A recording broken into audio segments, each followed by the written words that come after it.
साथियों, विरोधाभास रोज मिलता रहता है हर टॉपिक के ऊपर। हाँ, बहस तो होनी चाहिए, लेकिन जो भी बहस करते हैं वो लॉजिकल होनी चाहिए। जिस बात के पीछे कोई आधार ना हो उसके ऊपर जो है ज़्यादा बखेड़ा खड़ा करना, वहम पैदा करना और अंधविश्वास फैलाना अच्छा नहीं होता। आज का जो टॉपिक है वो इसी विषय पर है कि क्या भगवान का जो मंदिर होता है, हमारा छोटा सा घर में मंदिर होता है, लकड़ी का होता है, कभी कभी भगवान की छोटी सी मूर्ति भी होती है, उसको दीवार पर टांगें या ना टांगें। इस विषय में मेरे पास बहुत सारे कमेंट्स आए थे जिसमें लोगों ने पूछा हमसे कि सर इसमें ठीक क्या है, गलत क्या है। बहुत घूम लिए, बहुत छान लिया, बहुत लोगों से पूछा और सबके अपने अपने विरोधाभास मिल रहे हैं और कोई भी लॉजिक नहीं बता रहा है। आपसे उम्मीद करते हैं कि आप इसका लॉजिक ज़रूर बताएंगे। चलिए आज इसी पर चर्चा कर लेते हैं। चलेंगे आप इस वीडियो पर आखिर तक, आपको देंगे इसके विषय में पूरी जानकारी।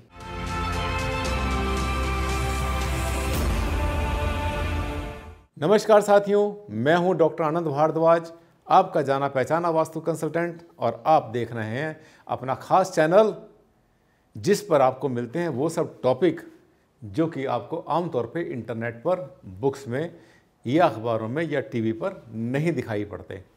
आइए बात करते हैं मंदिर के बारे में। मंदिर किसको बोलते हैं? पहली बात तो यह है कि जो घर में हम जो जगह यूज़ करते हैं, भगवान का स्थान यूज़ करते हैं, उसको हम मंदिर आमतौर पे नहीं कहते, उसको पूजा स्थान बोलते हैं। क्योंकि मंदिर का अर्थ होता है एक विशाल मंदिर जो कि पब्लिक के लिए बनाया जाता है, उसको मंदिर बोला जाता है।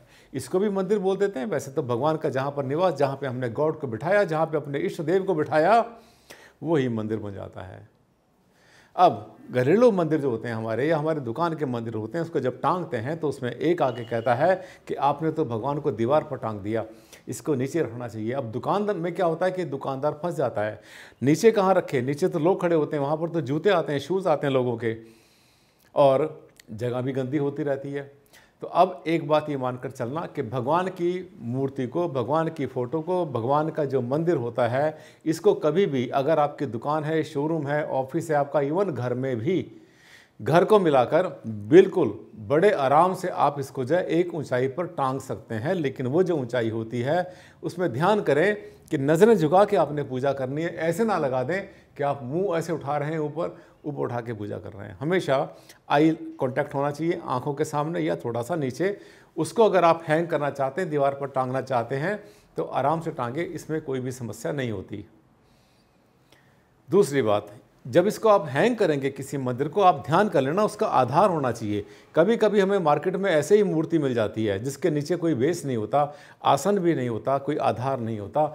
ऐसी मूर्ति को सीधी अपने दीवार के ऊपर नहीं टांगना, क्योंकि उसके नीचे बेस होना चाहिए। जहाँ पर हम बहुत सारे वास्तु दोषों के लिए अपने जो हमारा नेगेटिव, हमारा प्रवेश द्वार होता है, हमारा मुख्य द्वार होता है, वहाँ पर यूज़ करते हैं हम लोग भगवान गणेश जी की प्रतिमा को, तो वहाँ पर डबल रूप यूज़ करते हैं, one inside and one outside, एक रूप बाहर और एक रूप अंदर। उसके थोड़े से नियम कठोर होते हैं, जाले ना लगें उसके ऊपर, मिट्टी ना पड़े, किसी के गंदे हाथ ना लगें, और वो दोनों साइड में होता है। अगर वो भी लगाते हैं आप, तो उसके नीचे भी एक छोटा सा फट्टा या पत्थर या कोई चीज़ आधार उसके नीचे दे देना चाहिए। ऐसे ही मूर्ति को कभी टांगना नहीं चाहिए। रह जाती है बात फ़ोटो की, तो फ़ोटो को तो आप दीवार पर टांगते ही हैं। कोई तस्वीर होती है गॉड की, आराम से टांगिए, क्योंकि उसमें ऑलरेडी पहले से ही वहाँ पर उनका आसन बना हुआ है।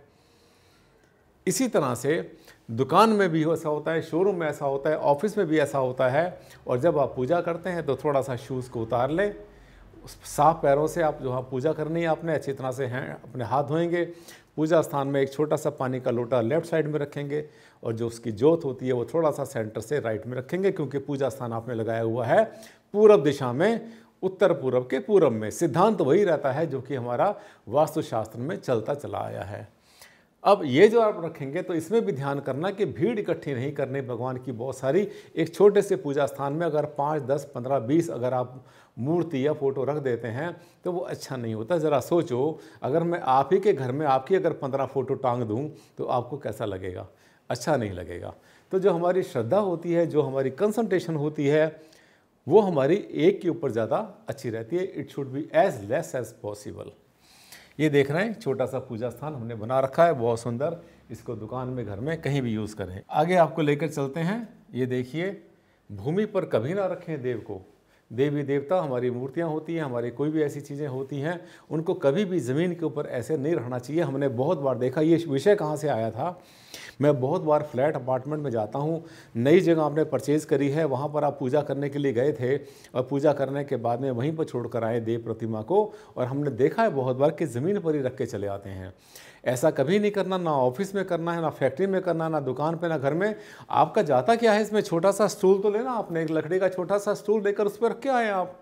उसमें कौन सी बचत करनी, उसमें कौन सी कंजूसी करनी है आपने? क्योंकि देखिए ना, अगर आपको ही अगर ऐसे ज़मीन पर कोई बिठा दे तो आपको कैसा लगेगा? ठीक है, आसन है इनके नीचे, ये भी तरीका अच्छा नहीं होता। और सबसे बड़ा पाप मैं आपको बता देता हूँ, सिन जिसको बोलते हैं, ब्लंडर, वो ये होता है कि लोग क्या करते हैं, अपने घर की जो मूर्ति होती हैं या अपनी जो प्रतिमा होती हैं, फ़ोटो होती है, कैलेंडर होते हैं, थोड़ा सा फट गया या पुराना हो गया या कुछ भी हुआ तो जाके चुपचाप शहर के बाहर, गली के बाहर, कहीं पर रोड के किनारे, कहीं पर जो है गंदी जगह, साफ जगह देखते नहीं हैं और पीपल के नीचे जो है चुपचाप रखकर चले आते हैं भगवान को। साथियों, क्या किया आपने? ये तो ऐसा हो गया जैसे अपने माता पिता को जाकर कहीं हम जो है कहीं भी छोड़ आए, कहीं भी उनको फेंक आए कहीं पर। कितनी बड़ी गलती आप करते हैं। और फिर उसके बाद आपको पता है क्या होता है? आपको तो पता है, लेकिन जानबूझ के आप अनजान बनते हैं। वहाँ पर जो डॉग्स आते हैं, आवारा पशु आते हैं, कोई वहाँ पर कुछ करता है, कोई शिट करता है, कोई यूरिन करता है, कोई उसको गंदा करता है, और वहाँ पे धूल मिट्टी कूड़ा कचरा, साथियों, जिसको आपने सालों साल अपने घर में सजा के रखा, जिसकी आपने पूजा की, छोटा सा उसमें खंडित हो गया या पुराना हो गया या ख़राब हो गया तो उसको आपने जो है वहाँ पर जाके रख दिया। साथियों, आजकल जो है इनको रिसाइकल करने की बहुत सारी जो सामाजिक संस्थाएं भी हैं, वहाँ पर भी दे सकते हैं, क्योंकि नदियों में प्रवाह करना इसका आज की डेट में अच्छा नहीं रहता। उनका जो जल है वो होता है प्रदूषित। रिसाइकल आप भी कर सकते हैं साथियों, कुछ मुश्किल नहीं है। उसका जो सामान है, उसका जो पेपर है, उसको मैशी बना सकते हैं, उसकी हर चीज़ यूज़ कर सकते हैं आराम से। तो ऐसा ज़रूरी नहीं है कि आप उसको जाकर कहीं लावारिस छोड़ के आएँ। घर से ले गए, चुपचाप गए, शाम को सुबह को वहाँ पे चुपचाप छोड़ के चले आए।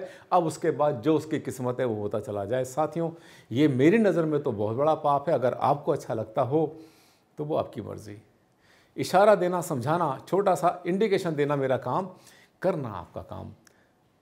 साथियों, मेरे ऐसे ही होते हैं जितने भी वीडियो होते हैं, और चैनल मेरा है वो जिसमें कि मैं वो टॉपिक लेता हूँ, उनको टच करता हूँ, उनको आपको एक्सप्लेन करता हूँ, जिनके बारे में बताना बहुत ज़रूरी है हमारे समाज के लिए, दुनिया के लिए, संसार के लिए, क्योंकि ये विद्या हमारे कल्याण के लिए, मानव कल्याण के लिए है।